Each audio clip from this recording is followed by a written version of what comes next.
Hey guys, it's me. Today I'm going to be reading 5 scary stories, like 5 ghost stories, from a website where I found spooky videos on. This is a special video since it's almost Halloween today. And I'll leave the link to the website where I found these videos on in the description. None of these belong to me. They're just some I found online and I thought would be a cool video to make, so I hope you guys enjoy it. And in the comments, let me know which scary story I'm telling you was your favorite.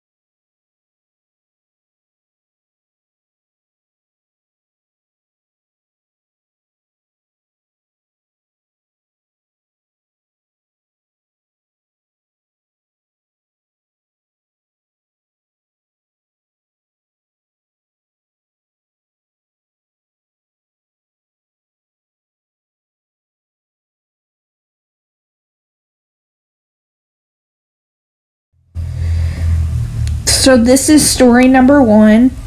In 1915, Egyptologist. Okay, so before I actually begin, so I'm pretty good at reading and pronouncing words, and if I don't understand or pronounce a word correctly, I guess, then please forgive me. I'm gonna try my best to read it as clear and as well as possible. In 1915, Egyptologist Gaston Maspero published a translation of an ancient Egyptian ghost story, possibly set in Luxor, ancient Thebes shown above, that was discovered on 4 pieces of pottery. In the story, a ghost of a mummified man tells a high priest of the god Amun about his current condition. I grew, and I did not see the rays of the sun. I did not breathe the air, but darkness was met before me every day, and no one came to find me, the ghost says.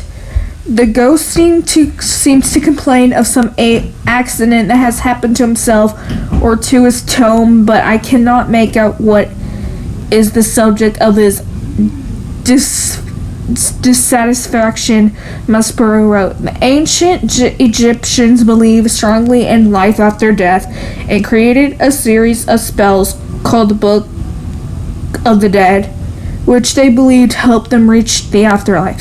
Okay, so this is story number 2, and it's called The Ghost of Tupo.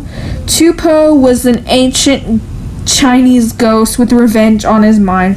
Before he died, Tupo served as a minister to Chinese Emperor Husan. The two had a disagreement, and Husan had Tupon killed in about 786 BC, despite warnings that Tupo would come back and haunt him. Tupo did a lot more than haunt the emperor. 3 years later, in 783 BC, Husan was killed with an arrow fired by an apparition resembling Tupo in front of an assembly of field lords, wrote Chinese philosopher. So this is story number 3, Chain Man in Ancient Athens. Roman Senator Pliny the Younger, who died in AD 113, told a ghost tale so haunting that it survives to this day. There was at Athens a large and roomy house which had a bad name, so that no one could live there. In the dead of the night, a noise resembling the clash of iron was frequently heard, which, if you listen more attentively, sounded like the rattling of chains. Disturbances that led to the appearance of a specter, form of an old man of extremely emaciated and squalid appearance, with a long beard and disheveled hair, rattling the chains on his feet and hands. Needless to say, the house was abandoned and had to be rented out for a cheap price. When a philosopher named Athenodorus heard the story, he reportedly rented the house and confronted the ghost. The ghost appeared and rattled around before vanishing. Athenodorus calmly marked the spot where the ghost vanished, and in the morning ordered that the spot be dug up. The story goes that was accordingly done, and the skeleton of a man in chains was found there, for the body having lain a considerable time in the ground, was petrified and molded away from the chains. After being given a proper burial, the ghost departed and the house was haunted no more, according to Penny's Tales. Okay, so this last one is called Boarded Up Bathhouse. So, wait, oh no, it's not the last one. There's a fifth one, sorry.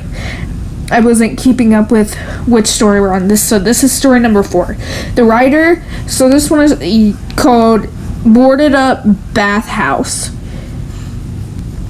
The writer, Plutarch, who lived from 445 to 120, tells a ghost story that has a much sadder ending than the one from Athens. In the city of Cherona, Greece, there was a boy named Damon who attracted the attention of a Roman military commander who apparently loved him.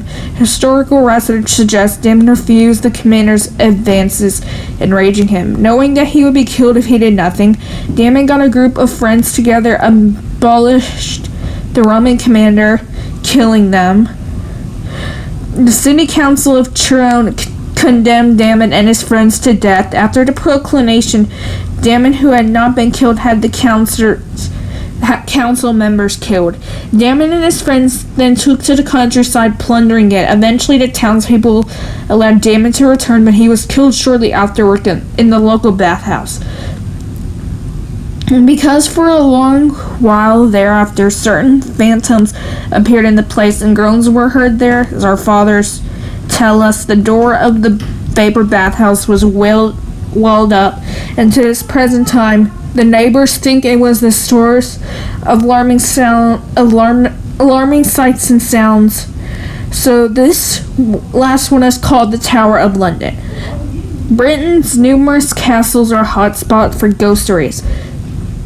The 900-year-old Tower of London is said to contain numerous ghosts, and the Queen's House is considered by Tower's officials to be one of the most haunted locations. Among the ghosts in the Queen's House is that of Arabella Stuart, cousin of King James I. Arabella made the mistake of marrying against the king's wishes and was sent to the Tower as a punishment. According to the ghost story, she is still serving her time. In another spooky tale, a phantom bear is said to haunt one section of the Tower of London called the Martin Tower. A guard who saw the phantom bear is said to have dropped dead from the shock. The Tower of London served as a menagerie for parts of its history and held a variety of animals, including bears. Okay, so the one I really thought was interesting was the ghost of Tupou. But what was your favorite? Also, please read the description before you just exit this video. I have a question and something I want to tell you guys.